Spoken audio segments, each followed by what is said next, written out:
Halo, jumpa lagi. Apa kabar? Semua dalam keadaan sehat, semua dalam keadaan damai sejahtera Tuhan. Itu yang menjadi keinginan kita bersama. Kita tetap sehat, kita tetap dipelihara Tuhan, karena kita punya Tuhan yang luar biasa.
Saudara yang dikasihi Tuhan, sebagai seorang anak bungsu, kadang saya berpikir bahwa tempat untuk saya berbicara lebih diutamakan kakak-kakak saya dibanding saya, anak yang paling kecil. Jadi saudaraku, kadang membuat ini berkembang menjadi orang yang tidak berani bicara atau tidak berani untuk mengungkapkan sesuatu, lebih baik diam saja, karena saya sebagai anak yang bungsu harus mendengar perkataan kakak saya yang lebih tua.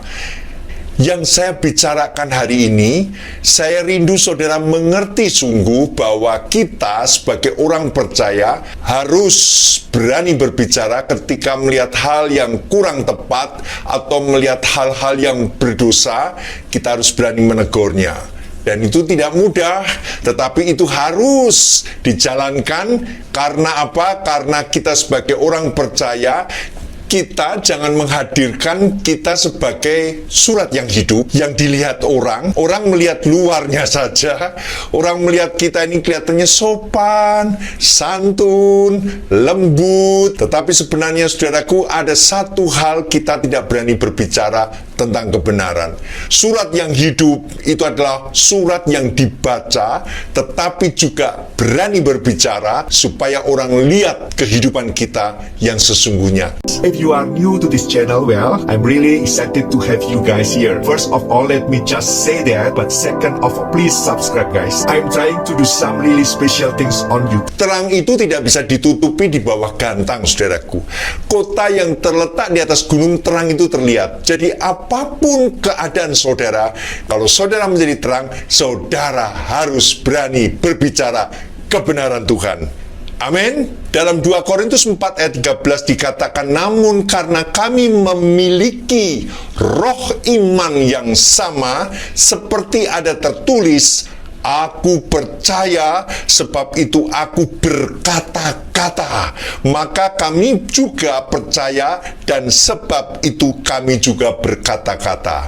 Saudara, kalau kita memiliki roh iman yang sama seperti Paulus, sama seperti Petrus, sama seperti Yakobus, kita harus berani berkata-kata. Dikatakan, aku percaya, sebab itu aku berkata-kata.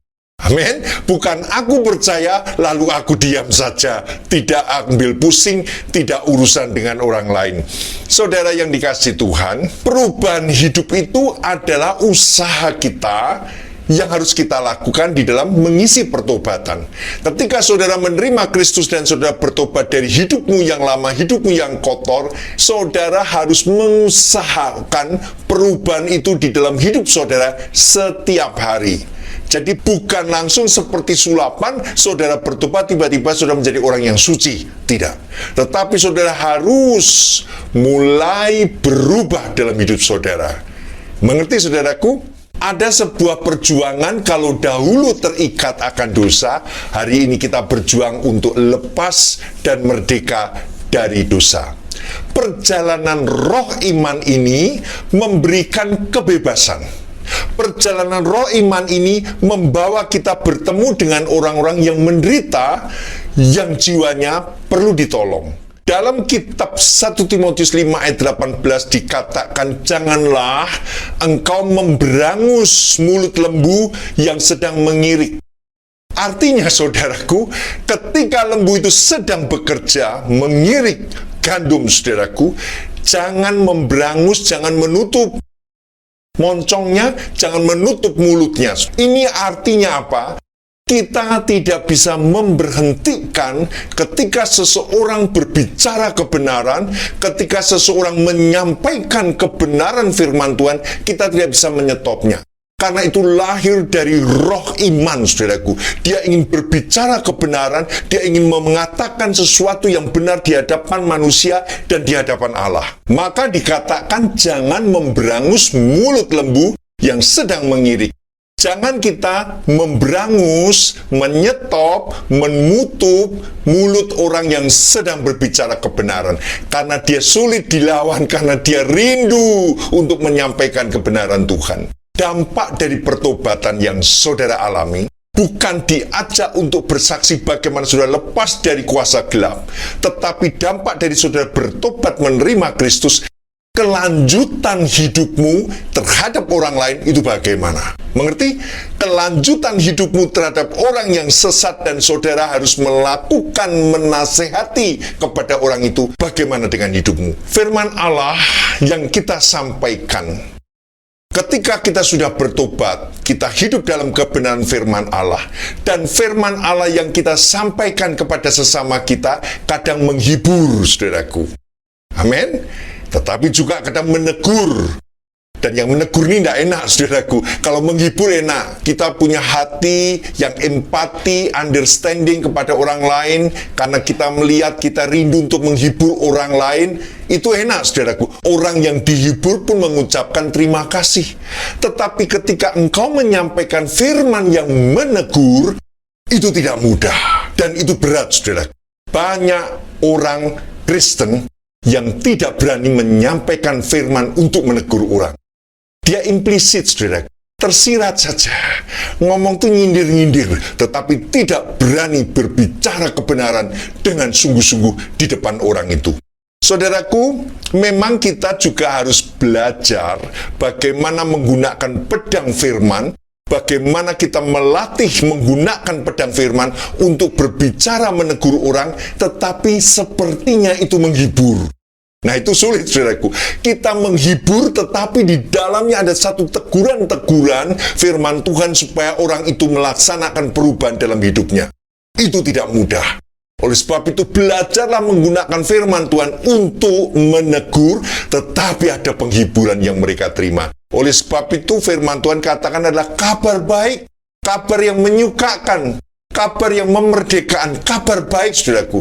Bukan ketika ditegur dia tersinggung, tetapi ketika dia ditegur, dia merasa dihibur jiwanya yang kosong ini, dan dia mendapatkan berkat daripada firman Tuhan. Ketika pelacur itu datang di sumur Yakub dan bertemu dengan Yesus, Yesus katakan, panggil suamimu.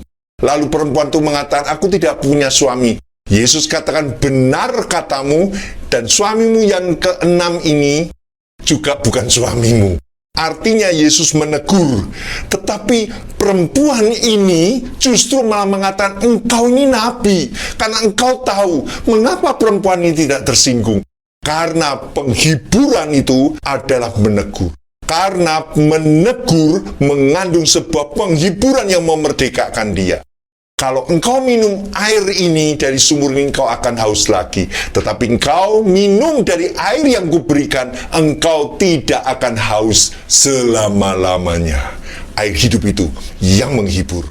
Saudara yang dikasihi Tuhan, saya mau katakan, ketika saya bertobat, ada sebuah perubahan dan perkembangan perjalanan roh iman saya, di mana saya diajarkan Tuhan untuk mengerti kebenaran, untuk masuk hidup dalam kebenaran, dan untuk menjalankan kebenaran. Dan saudaraku, ada sebuah tuntutan kekekalan yang Allah mintakan dalam hidup saya adalah untuk berbicara kebenaran. Dan saudaraku, ini dilarang tidak bisa, saudaraku. Hal-hal seperti ini dilarang tidak bisa. Di dalam firman Tuhan yang terdapat dalam Kisah Para Rasul 4 ayat 18 sampai 21 mengatakan demikian. Kisah Para Rasul 4 ayat 18 sampai 21. Dan setelah keduanya disuruh masuk, mereka diperintahkan supaya sama sekali jangan berbicara atau mengajar lagi dalam nama Yesus. Tetapi Petrus dan Yohanes menjawab mereka, "Silahkan kamu putuskan sendiri manakah yang benar di hadapan Allah, taat kepada kamu atau taat kepada Allah. Sebab tidak mungkin bagi kami untuk tidak berkata-kata tentang apa yang telah kami lihat dan yang telah kami dengar." Mereka semakin keras mengancam rasul-rasul itu, tetapi akhirnya melepaskan mereka juga, sebab sidang tidak melihat jalan untuk menghukum mereka karena takut orang banyak yang memuliakan nama Allah berhubung dengan apa yang telah terjadi. Petrus dan Yohanes mengatakan ketika dia dilarang memberitakan nama Yesus, ketika dia dilarang memberitakan kebenaran, mereka menjawab, "Sebab tidak mungkin bagi kami untuk tidak berkata-kata tentang apa yang telah kami lihat dan telah kami dengar." Saudaraku, kebenaran itu dia terima di dalam jiwanya, kebenaran itu bertumbuh dalam hidupnya, dan itu yang mendorong dia untuk bersaksi, untuk berbicara kebenaran, untuk berbicara menegur dosa, dan itu tidak bisa dilarang karena dia katakan, "Mana yang kau pilih lebih taat kepada Allah atau manusia?" Dan Yohanes Petrus lebih taat kepada Allah daripada manusia. Oleh sebab itu sulit sekali memberangus lembu yang sedang mengirik, itu tidak bisa, saudaraku. Dia akan lebih taat kepada Allah. Dia akan lebih taat kepada Yesus karena dia mengalami perubahan-perubahan yang ajaib dalam hidupnya tentang kebenaran yang dia hidupi dalam imannya. Sifat saya asli adalah cuek, saudaraku. Saya cuek terhadap orang yang mau berbuat ini dan itu, saya tidak urusan, saudara. Saya bukan abu-abu, saudaraku. Saya cuek. Saya tahu dia berdosa, tapi saya cuek. Saya isi goreng, saudaraku. Saya masa bodoh, saya tidak urusan kepada orang itu. Tetapi ketika saya bertobat, ketika saya hidup di dalam iman, roh iman ini, saya mulai mengerti bahwa saya harus menolong dan menegur. Saya harus menolong orang yang berdosa. Saya tidak boleh lagi cuek, saya tidak boleh lagi isi goreng, saya tidak boleh lagi masa bodoh, tapi saya harus bicara, membuka mulut saya, dan saya menegur mereka. Karena apa, saudaraku? Karena Allah menuntut pertanggungan jawab di dalam hidupmu. Allah itu menuntut ketika engkau mengenal kebenaran, ketika engkau bertobat, Allah akan menuntut kebenaran yang ada di dalam hidupmu. Saudaraku, bahkan dikatakan kamu pasti akan dihukum mati jika kamu tidak memperingatkan, jika kamu tidak menegur orang itu yang melakukan dosa supaya ia selamat. Artinya apa? Allah tuntut kepada saudara. Saudara bisa buka dalam Yeskiel 3 ayat 18. Sebagai seorang yang melayani pekerjaan Tuhan di gereja, saya memberlakukan terhadap jemaat saya menegur kalau dia salah. Saya tegur. Jadi saudaraku, saya memang tidak terlalu disukai. Tetapi saya tidak berani di hadapan Tuhan karena Tuhan tuntut pertanggungan jawab saya secara kekal, saudaraku. Jadi saya harus tegur kalau dia salah, saya harus luruskan kalau dia jalannya miring kanan, miring kiri. Saya harus katakan, kamu berdosa, hati-hati, kamu salah. Saudaraku, ada orang yang tidak berani, ada orang yang tidak mau mengakui apa yang dia lakukan di dalam dosa. Tetapi Allah memberikan hikmat, marifat, sehingga saya tahu apa yang dia lakukan, lalu saya katakan, kamu melakukan ini, kamu melakukan itu, akibatnya ini, kamu sekarang sedang mengalami ini. Betul? Betul, Pak. Jadi saudara, Allah itu memberikan sesuatu kekuatan, kita tidak perlu takut untuk bicara menegur tentang dosa. Karena Allah akan menolong kita, akan menyertai kita, akan memberikan tanda-tanda mujizat, akan memberikan lidah kita seperti api untuk menegur orang itu, saudara. Mengerti, saudara? Jadi, saudaraku, jangan takut dibenci. Jangan takut saudara tidak disukai orang. Saudara mengenal Yesus dan saudara hidup dalam Yesus, pasti dibenci. Terlebih lagi, firman Tuhan katakan, mereka membenci karena perbuatan-perbuatan mereka yang jahat, dan kamu menegurnya, orang itu tidak suka. Tetapi saudaraku, bagaimana mungkin memberangus mulut lembu yang sedang mengirik? Bagaimana mungkin kalau saudara memiliki kebenaran dan saudara takut kepada Tuhan, saudara harus bicara kepada orang itu, engkau dosa, engkau salah, hati-hati, bahaya hidupmu.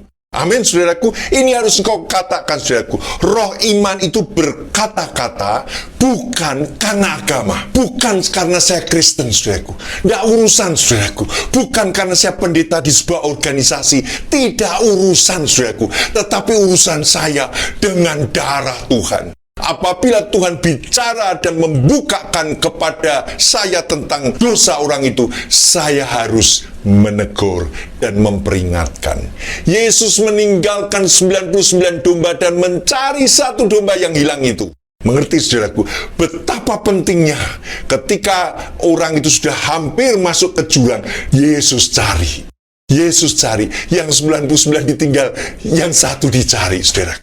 Apabila saudaramu berbuat dosa, tegurlah dia di bawah 4 mata. Jadi secara personal, ditegur di bawah 4 mata. Tetapi apabila ia tidak mendengarkan, bawalah saksi 1 atau 2 saksi untuk ikut menegur dia. Kalau dia tidak mau, bawalah dia di dalam jemaat, supaya dia diingatkan di tengah-tengah jemaat. Tapi kalau dia tidak mau dan tidak mengakui, anggaplah ia pemungut cukai atau orang berdosa atau orang yang tidak mengenal Allah. Bukan artinya orang yang tidak mengenal Allah lalu saudara buang, saudara tidak lagi mau menegur. Tetapi anggaplah orang yang tidak mengenal Allah ini butuh kesabaran, saudara. Butuh waktu yang lama untuk melayani orang yang tidak mengenal Allah.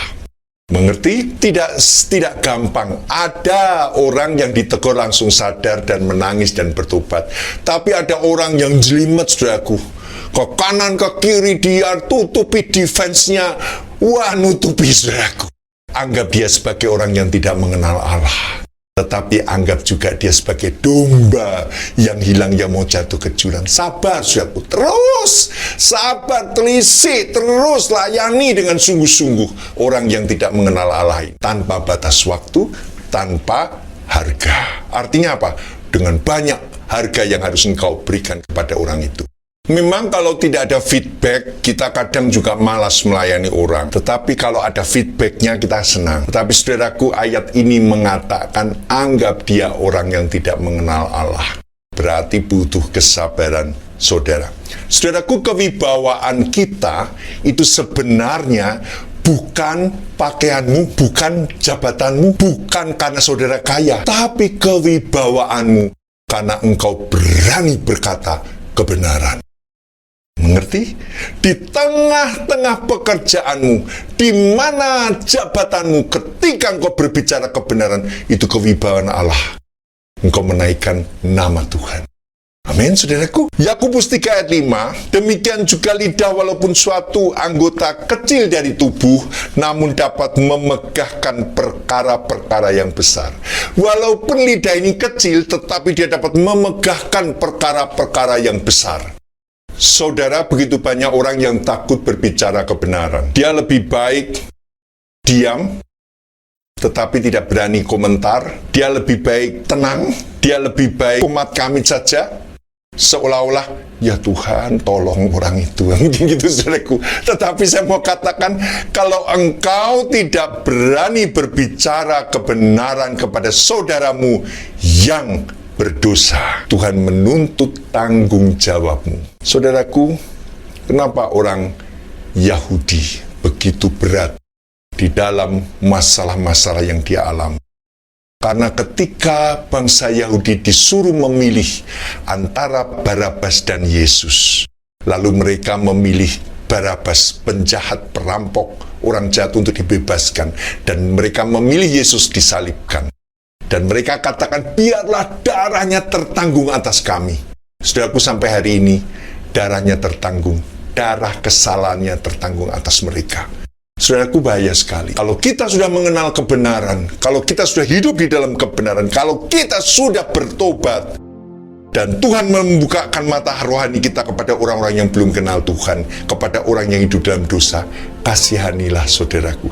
Jangan lihat bajunya, jangan lihat tubuhnya, jangan lihat dosanya, tapi lihat jiwanya yang membutuhkan pertolongan. Amin. Layanilah saudaramu, layanilah istrimu, layanilah suamimu, layanilah anak-anakmu, layanilah sekitarmu yang hidup dalam dosa. Ingatkan bahwa dosa itu penderitaan. Tuhan memberkati saudara, kita masuk dalam doa. Tuhan Yesus, biar firman ini menjadi sesuatu bagian yang terpenting dalam hidup kami sebagai anak Tuhan, supaya kami memiliki roh iman yang berani berbicara, berkata-kata karena kami percaya. Terima kasih Tuhan, biar ini jadi dalam hidup kami. Tuhan membangkitkan keberanian kami, bukan dengan kekuatan kami, tetapi dengan kekuatan daripada roh Tuhan. Terima kasih Tuhan, kami percaya, kami diberkati, dan kami hidup di dalam berkat Tuhan. Saudaraku, terimalah anugerah berkat dari Allah Bapa, kasih sayang daripada Tuhan Yesus, dan persekutuan dengan Roh Kudus menyertai hidupmu hari ini. Besok sampai selama-lamanya Tuhan menjemput engkau di awan yang permai. Amin. Tuhan memberkati engkau, dan terus beritakan Injil sampai ke seluruh dunia dan sampai ke pelosok-pelosok, sampai mereka mengenal kebenaran Tuhan. Salam misi Injil. Haleluya. Amin.